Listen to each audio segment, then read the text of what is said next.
We're so close to finally getting Bridgerton season 4, and honestly, I can't wait. I'm so excited to see Benedict find his true love. I know you're just as thrilled as I am, so today I'm gonna tell you all about the first episode of season 4, the fairy tale love story between Benedict and Sophie, the shocking moments we'll see throughout the rest of the season, and most importantly, when we'll finally get to watch this amazing new chapter. Get ready because we might be about to see the best Bridgerton season yet.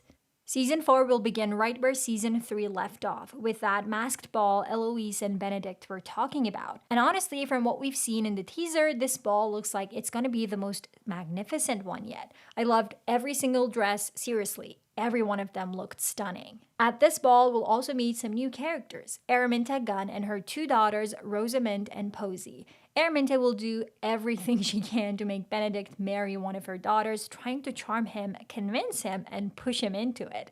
But of course, we know Benedict. He's not the kind of man who wants a forced marriage.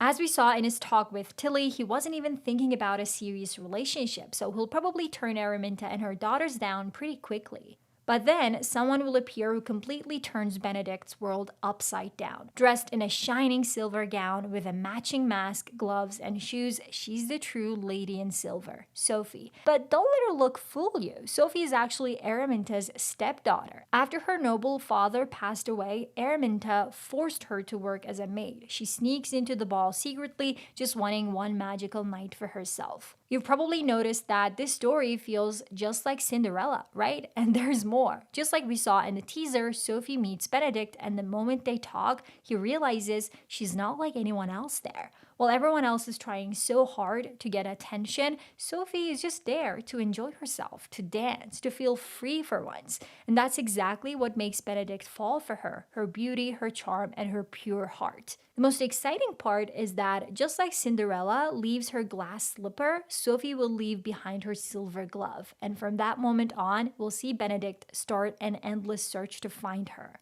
In the rest of the season, these two will face some serious challenges, as we already know from the book An Offer from a Gentleman. If the show stays loyal to the story, we'll probably see Sophie being thrown out of her house by her stepmother and forced to work as a maid in other homes. Their reunion might even happen at the Bridgerton's house, which would be the perfect place for it. I have no doubt that Eloise will be a key part of Benedict's search. We've seen how honest and heartfelt their talks were in season 3, and I really believe that when Eloise sees Benedict so desperate, she'll do everything she can to help him.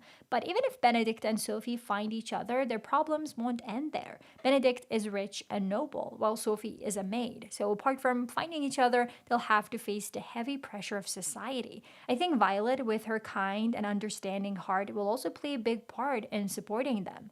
But what about Benedict's complicated love life? We all remember how he got close to both Paul and Tilly last season, which shocked everyone.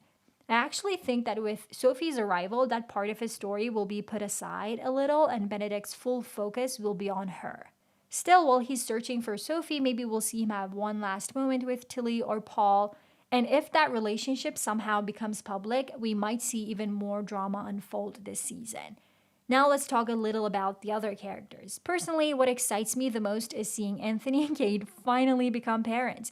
And seeing Anthony with a new look, yes, with a beard. I absolutely love watching the passion between those two, and I'd really love to see Benedict share his pure feelings for Sophie with Anthony. He's the one who would understand him best.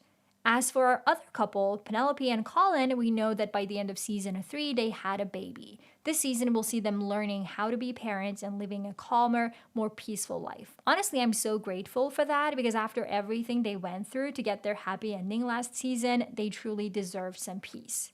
But if you're wondering whether everything will be calm, the answer is no. This season might include some shocking deaths. One of them could be Marina, Philip's wife. As you know, in the books, after Marina's death, Eloise starts getting closer to Philip. So I think we'll see a lot of Eloise this season, helping Benedict and maybe also taking her first steps toward her own love story. Sadly, this might be the season where we say goodbye to Marina and where Eloise and Philip's love letters begin. Another possible shocking death could lead to a future love story. If you're wondering who, the answer might be John Sterling. Because in the books, after John's death, Francesca grows close to his cousin Michael, in the show's version, Michaela. Since season 5 is teased to be about Eloise, I think Francesca and Michaela's love story will come later, but that means maybe John won't die yet. Instead, we might just see them struggling in a not so happy marriage. I know I got too excited again and started talking about the future, but I just can't help it when it comes to Bridgerton. Now let's go back to season 4 and the part you're all waiting for. When will we actually get to watch it? This week, it was confirmed that the season will be released in 2 parts. The first part will come out on January 29 and the second on February 26. Honestly, I don't like it when shows are split into 2 parts, but since the gap isn't too long this time, I guess I can live with it. Alright, now it's your turn. What do you want to see in Bridgerton Season 4? Let me know in the comments. And by the way, if you're curious about what's coming in Wizards Beyond Waverly Place Season 3, check out this video.